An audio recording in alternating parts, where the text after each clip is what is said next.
Good morning, Con, and good morning, everyone else. Well, it is a workout day, so I've got all my gear laid out. It's gotten cold again, reasonably cold for April in North Carolina, so I'm going to layer up for this one. It's going to be a road workout. I have my Brooks Pure Project shirt, which is actually a bit thick for a short sleeve shirt. And it's a bit form-fitting too, so it's not going to bounce around. These arm sleeves that I've used on a few of these videos actually are just the cheap, Frank Shorter variety that you would get kind of last minute as an impulse buy at an expo at a marathon. I think I got them at CIM actually. Same with this, there's his logo. Same with this little ear warmer. And of course it's early, so I'm going to wear my Black Diamond Sprinter headlamp. The reason I wear this, by the way, is because it's the only thing that fits my head right. Everything else kind of bounces around and comes down on my forehead, but this little top strap holds it in place. Also, it has the, just turn it on, it has the rear blinky light, which helps whenever I'm road running, so I know I'm going to be seen from both ahead and behind. Here's the shoes I'm going to wear. Just kidding. Those are Heidi's sexy boots. I'm going to wear the 2XU compression shorts just to kind of save my legs. I am pacing the RaceFest half marathon this weekend, so I don't want to go in with tired legs. I'm pacing. I should be able to hold that 90-minute half marathon pace, but I never like to take chances with other people's races. The shoes I am wearing, I posted a poll on the channel to see whether I should do this workout in the New Balance SC Elite version 3 or the Asics Metaspeed Sky Plus, and the New Balance edged it out. So I'm going to run in that and talk about it a little bit. I'm going to be wearing Injinjis, as always. These are the Injinjis Ultra socks, which means they're more of a mid-weight, which is their heavyweight, even though it says mid. And they've got a little bit more of a texture here. Not only are they a little warmer, but they just, if I'm ever going to be beating up my feet, they offer a little bit more protection, a little bit more security.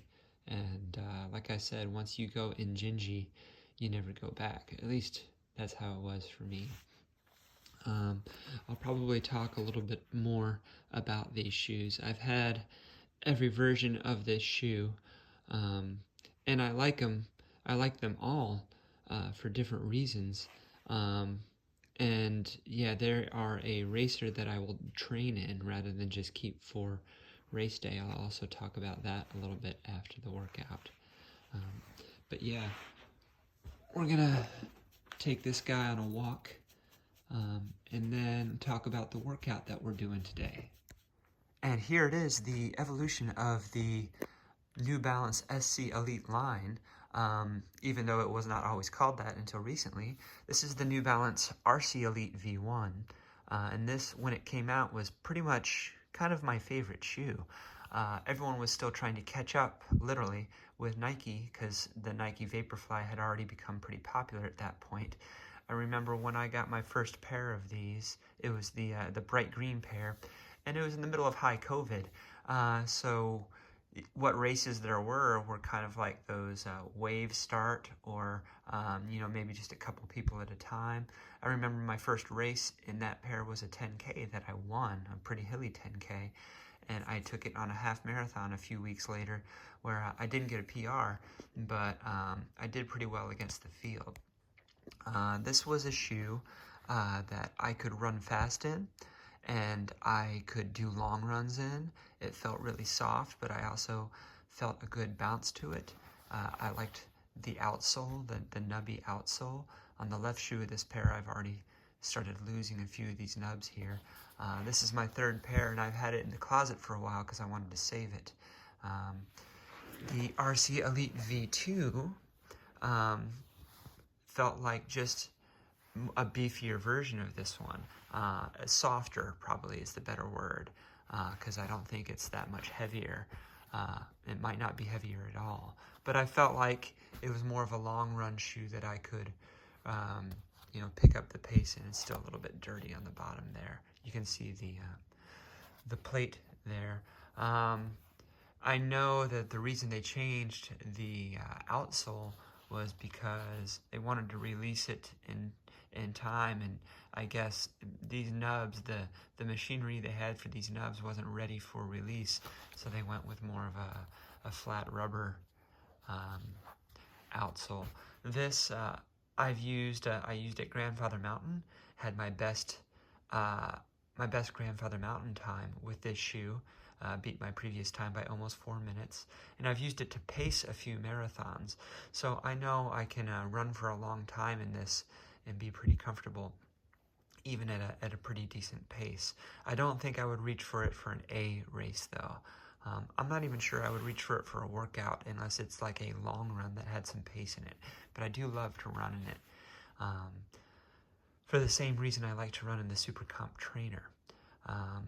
Which leads us to the SC Elite V3. They changed the name because to go with the Super Comp Trainer, this is the Super Comp Racer.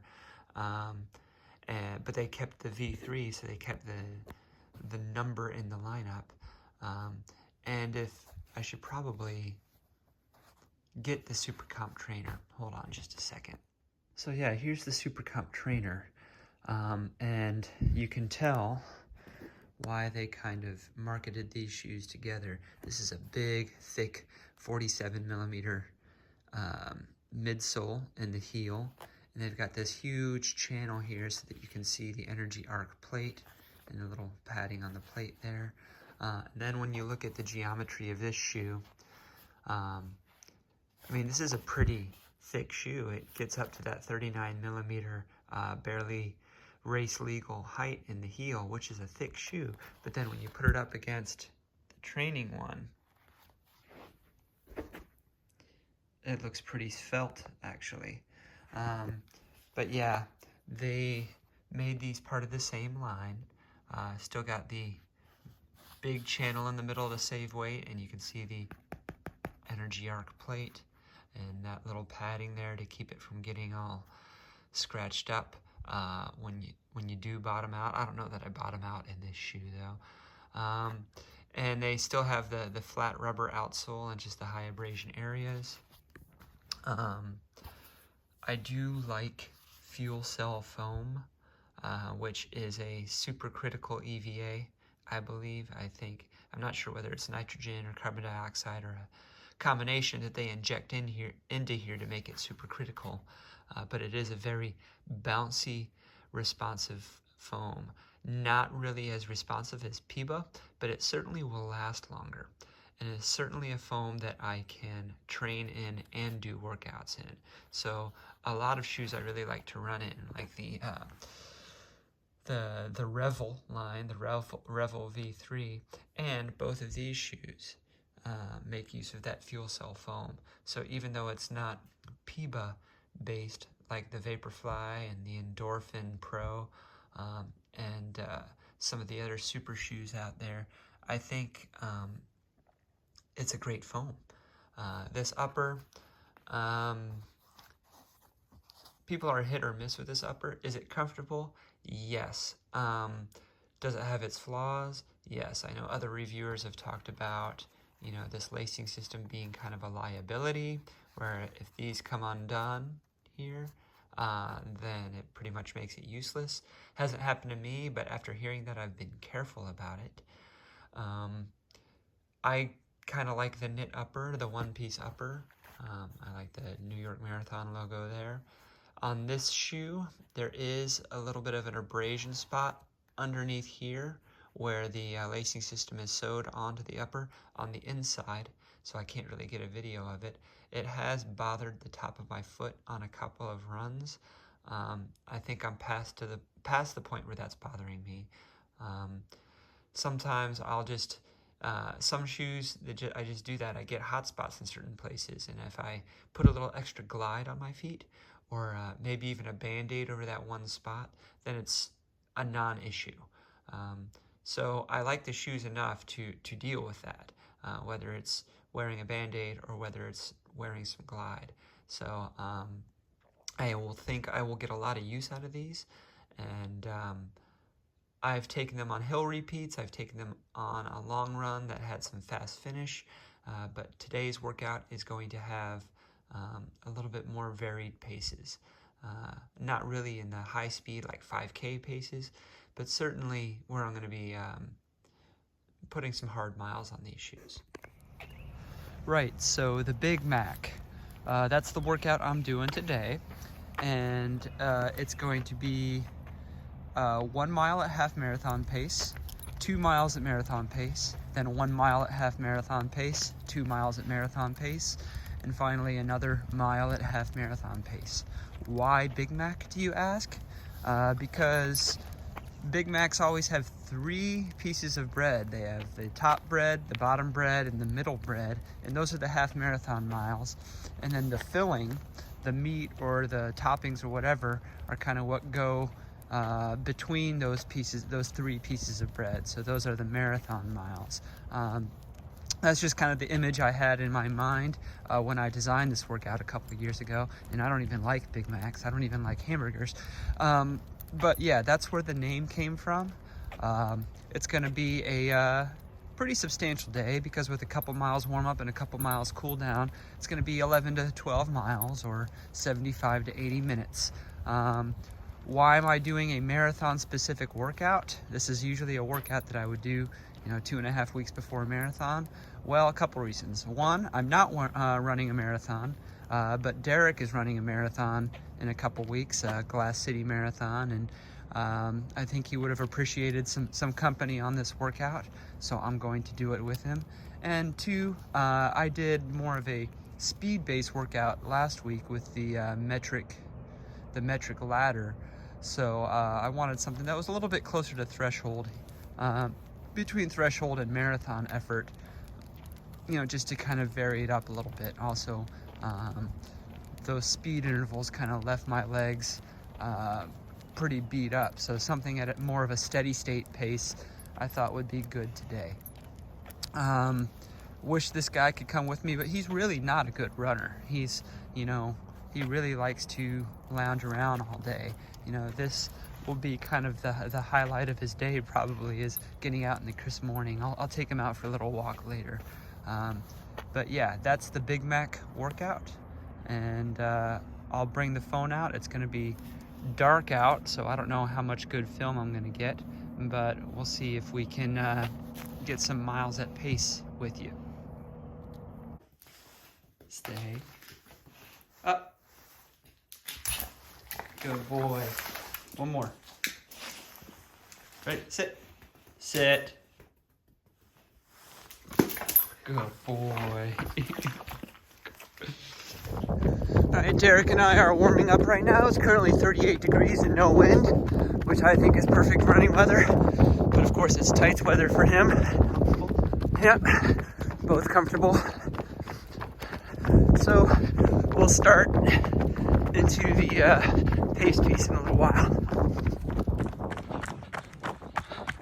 Alright, 3, 2, 1, go.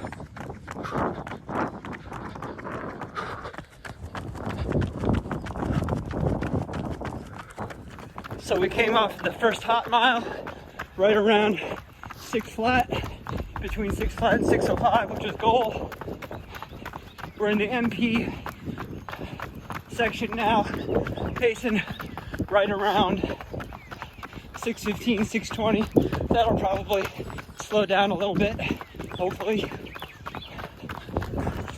So we're reading between 6:20 and 6:25 on the MP part. Point of this workout is to get to relax at marathon pace between the hot miles. How you feeling, Derek? Fine. Good. All right, on.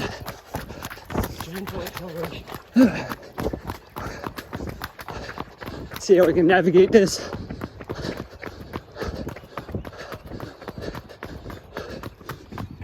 Whoa! right in the middle of our second MP section. Doesn't quite feel as easy as the first one. Took a whole kilometer to get the pace back to target.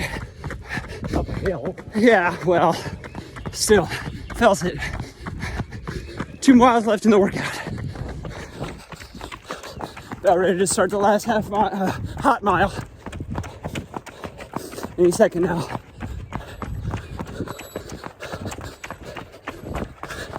And that's on.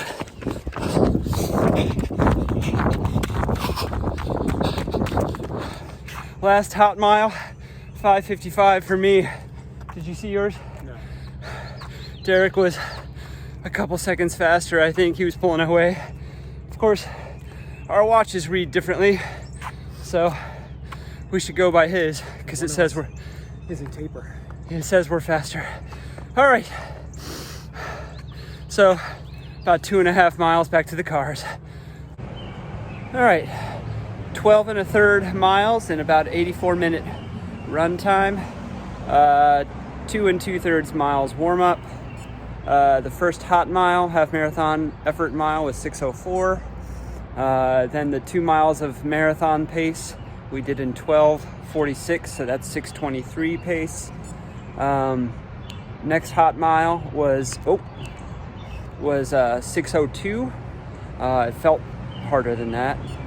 And then 2 miles of marathon pace in 12:44, so 6:22 pace. And then the last hot mile was in a 5:55. After that, we had 2 2/3 miles of cool down. What are you trying to show me? Oh, I'm peaking. Derek said watch says he's Peaking. peaking. I kind of think he peaked in high school, but his watch says otherwise.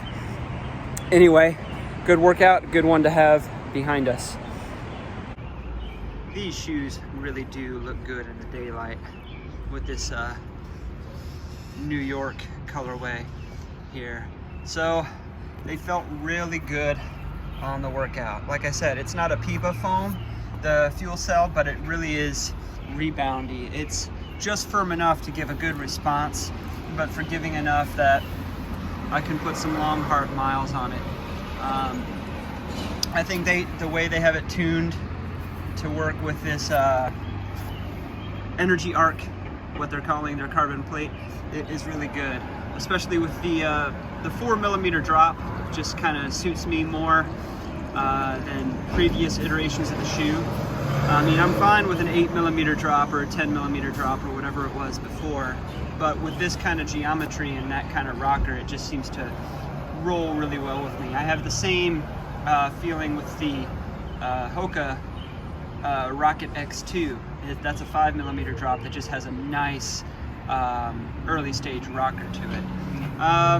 Yeah, the upper is not giving me any problems. Like I said, I think that irritation I got on the first couple runs has gone away. I would definitely recommend picking up a pair of these as a race shoe that you can train in, for sure. I know there's a lot of race shoes out there that are race day only, like the Vaporfly would be one of those. But this is a little bit cheaper than a Vaporfly if you get one of the non-New York colorways. I think it's $235 American. Yeah, I would say that if you like the Super Comp Trainer, this is a great racing companion to it. Some people might, use it for both racing and for the things you might use the SC Trainer for. But that's my thoughts on the SC Elite 3. And I'll definitely be putting a lot of miles on these. It's just a good looking shoe.